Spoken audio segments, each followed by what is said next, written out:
Wrestling is fake. This is something I've heard 1,000 times. You know what else is fake? Dragon Ball Z, Naruto, My Hero Academia. But here's the thing nobody talks about. Professional wrestling isn't just like anime. Professional wrestling is anime.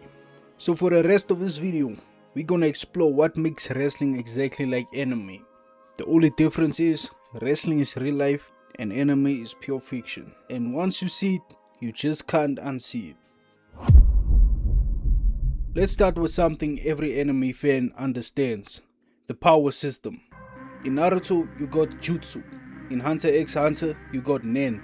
In Jujutsu Kaisen, you got domain expansions. These are signature abilities that define each character's epic fighting style. Wrestling, we call them finishing moves, and they work exactly the same way. The Undertaker's tombstone piledriver is basically his ultimate jutsu, his domain expansion. When he hits it, the match is over. Just like when Naruto lands a Rasengan on a major opponent, that's the finishing blow.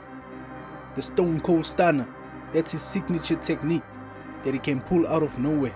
Just like how Gojo can activate his domain expansion when things get serious. But here's where it really gets anime, the power scaling. In wrestling, a regular punch barely affects anyone. You need to climb the ropes, flip through the air and crash down on someone for it to actually matter. Sound familiar?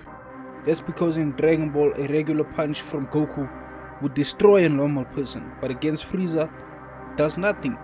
He needs to go Super Saiyan or something.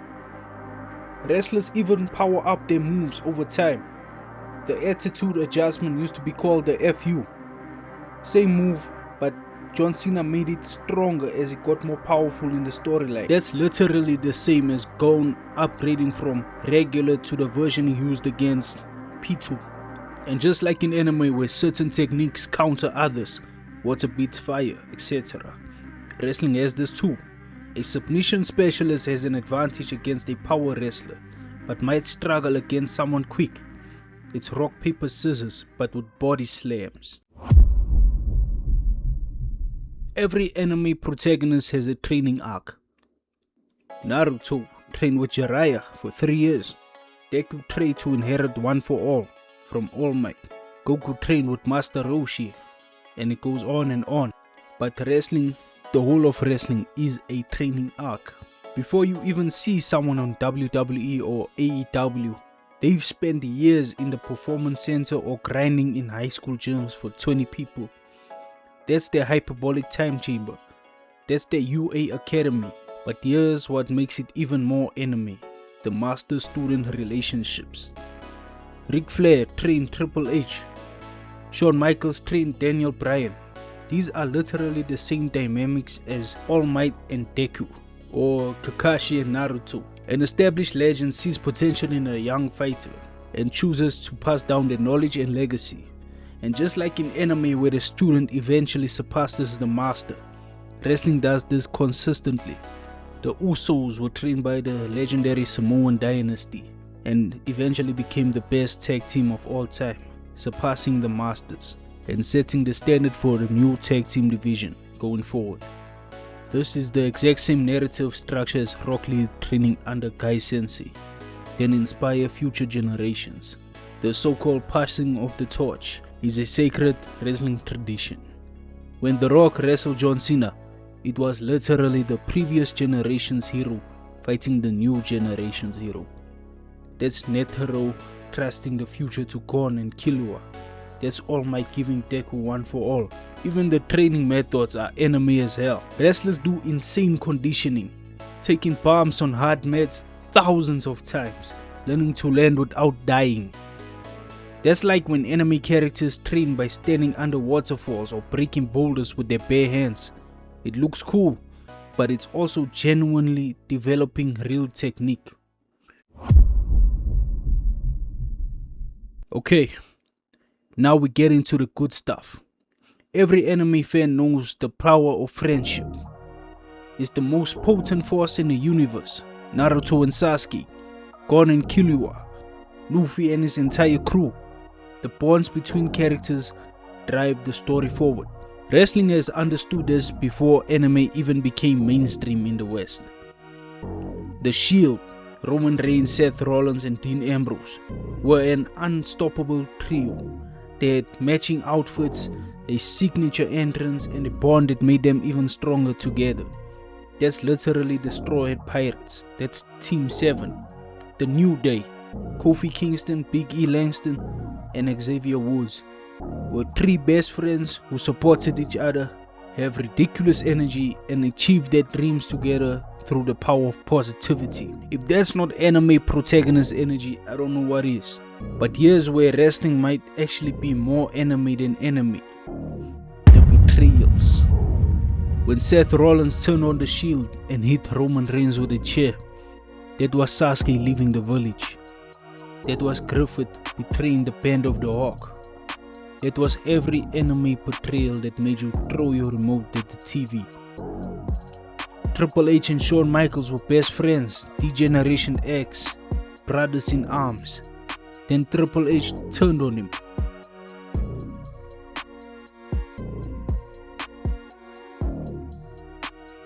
Years later, they reunited. Then Shawn turned on Triple H. They fought, they reconciled, they split again. The entire 20-year relationship. Or take Sami Zayn and Kevin Owens, best friends from the independent circuit, who trained together, dreamed together, and then spent years betraying and reconciling with each other. That's a better Naruto Sasuke dynamic than Naruto and Sasuke, because it's not just black and white. Sometimes Sam is the hero, sometimes Kevin is. Sometimes they're both right, sometimes they're both wrong. The emotional investment is identical. You are not watching because you don't know who's going to win. You're watching because you care about these characters and their relationships.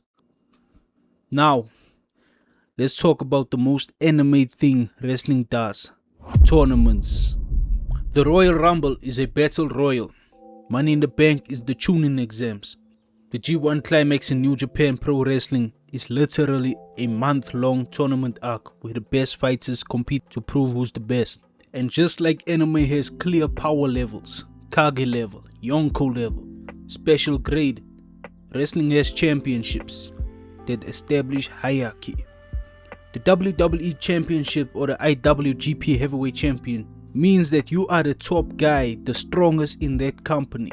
You are in a tier called the main event, the highest tier that anyone can accomplish in the wrestling. The Intercontinental or the United States Champion means you upper mid card. It means that you're not strong enough yet to become the main event, or you're not strong enough yet to beat the top guys in the industry. And it doesn't stay the same.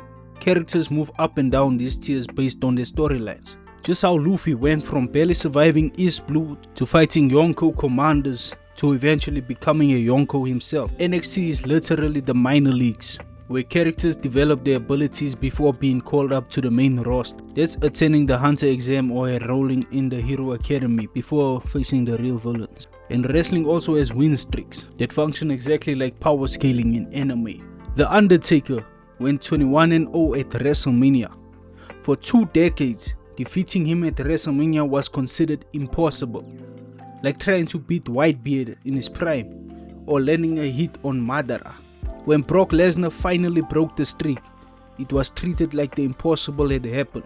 That's the same energy as when Luffy actually punched a celestial dragon. The unthinkable became reality and it changed the entire landscape of the story. John Cena's entire character was about overcoming impossible odds through determination and never giving up. He would get beaten down, look defeated, then suddenly rally with superhuman resilience.